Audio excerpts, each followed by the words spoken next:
नमस्कार, मैं रश्मि सिन्हा कदम दर कदम एक अगला कदम लेते हुए आपके सामने आज फिर। सबसे पहले तो गणेश चतुर्थी की बधाइयाँ और उसके बाद आप सबका आभार प्रकट करना चाहूँगी। मेरी रिक्वेस्ट पे आपने इतने लोगों ने एक हफ्ते के अंदर 100 से ऊपर सब्सक्रिप्शन निसंदेह कमेंडेबल है। अच्छा लगा, अनुरोध आपने स्वीकार किया, कमेंट दिए और हमेशा की तरह जैसे पहले आप उत्साह बढ़ाते आए हैं, मित्रगणों ने सबने उत्साह बढ़ाया।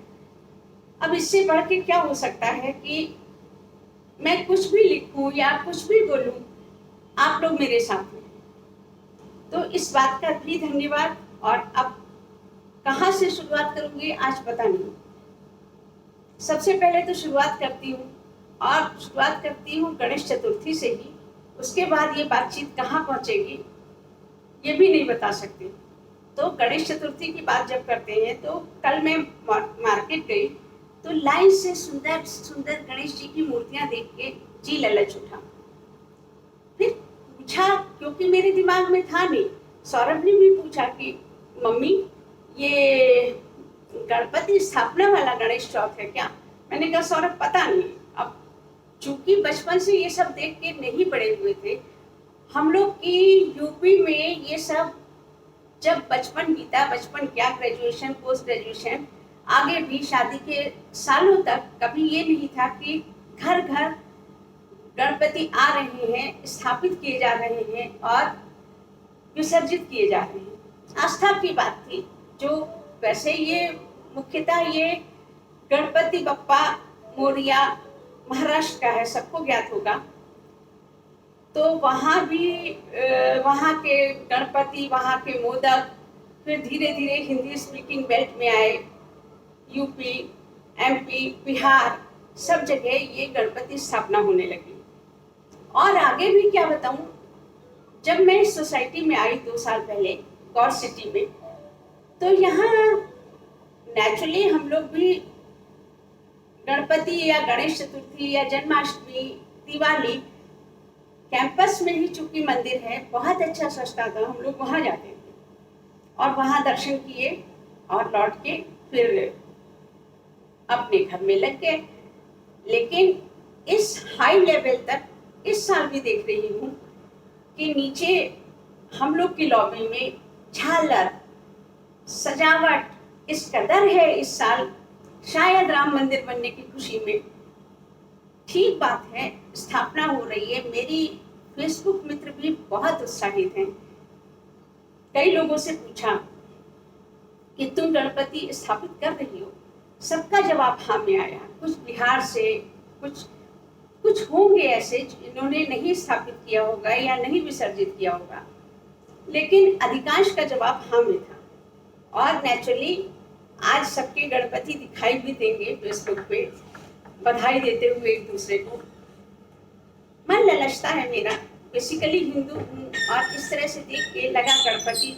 फिर मेरी एक फ्रेंड से मैंने कहा दिल की बात कि मुझे गणपति लाना और उसको फिर विसर्जित कर देने वाला आइडिया अच्छा नहीं लगता।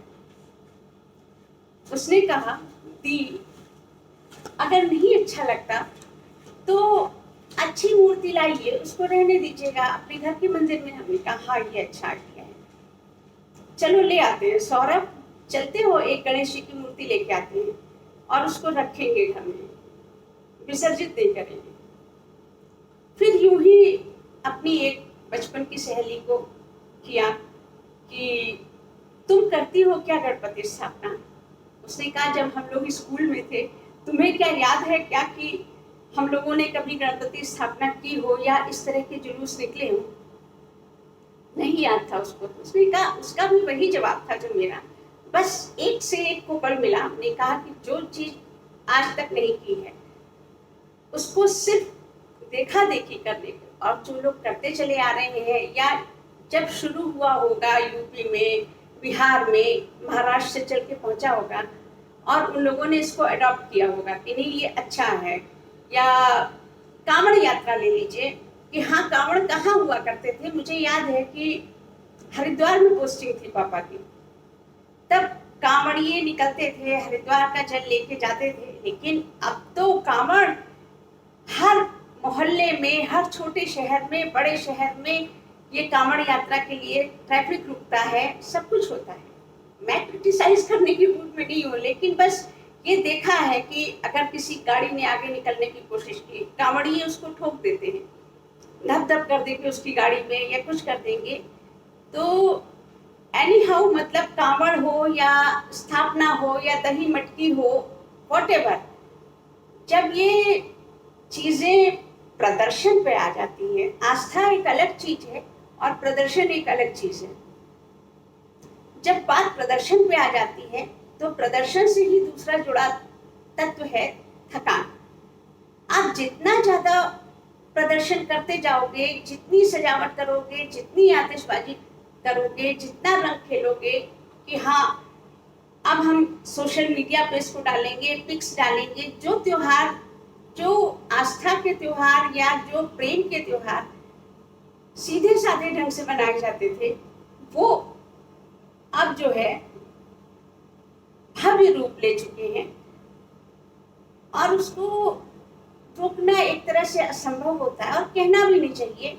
कोई मुझे क्यों कहेगा, नहीं रहते हैं तो कोई मुझे मार के तो रखा नहीं रहा है, तो मैं क्यों कहूंगी। तुम्हारी आस्था तुम्हारी जगह है, मेरी आस्था मेरी जगह, आप करिए।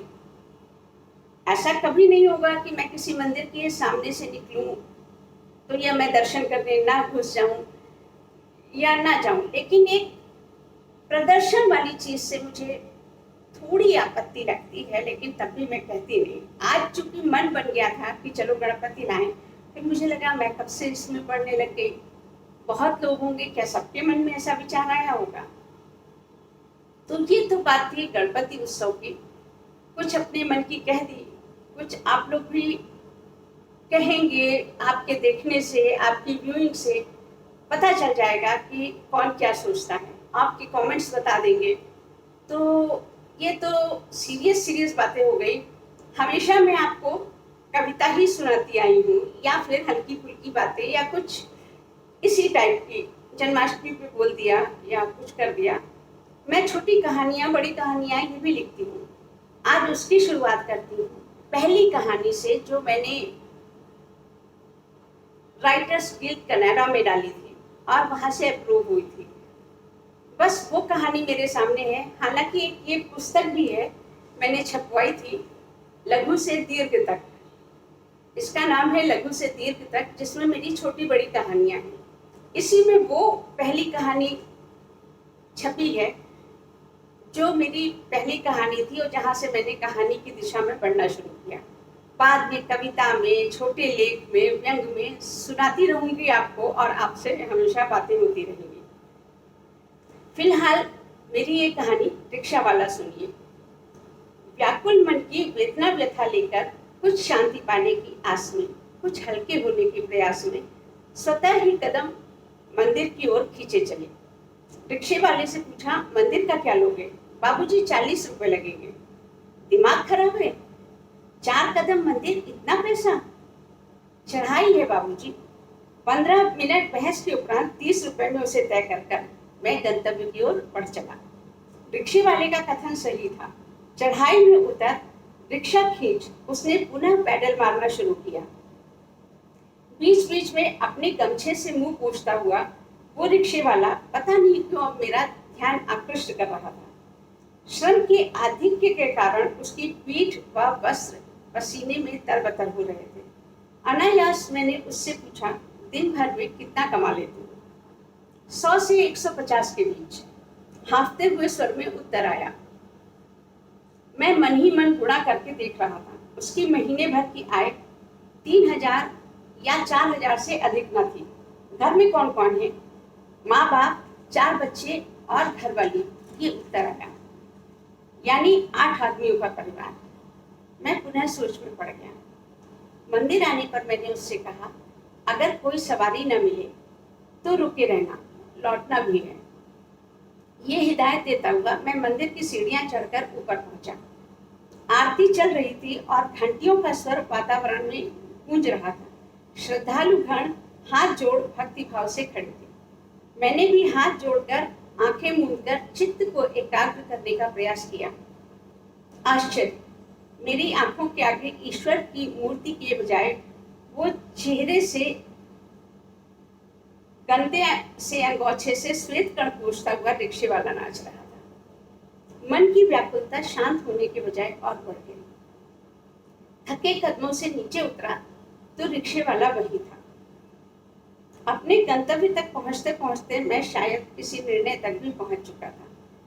उसके हाथ पर 100 का नोट रखते हुए मैं उसके 2 बच्चों के स्कूल में एडमिशन और उनकी शिक्षा दीक्षा पर होने वाले व्यय का भार वहन करने की सूचना उसे दे रहा था। मैं उसके लिए इससे अधिक तो नहीं कर सकता था, पर आभार व्यक्त करती उसकी छलछलाती हुई आंखें मेरे हृदय में मंदिर की घंटियों से ज्यादा झनकार पैदा कर रही थी और मैं एक अव्यक्त शांति महसूस करते हुए अपने को हारहीन पा रहा था। तो ये थी मेरी कहानी रिक्शा वाला। प्रतिक्रियाएं अवश्य देते रहें। इससे आगे भी लिखने में और जो लिखा है उसे आपको पढ़ के सुनाने में आनंद दुगना तो हो ही जाना है। नमस्कार।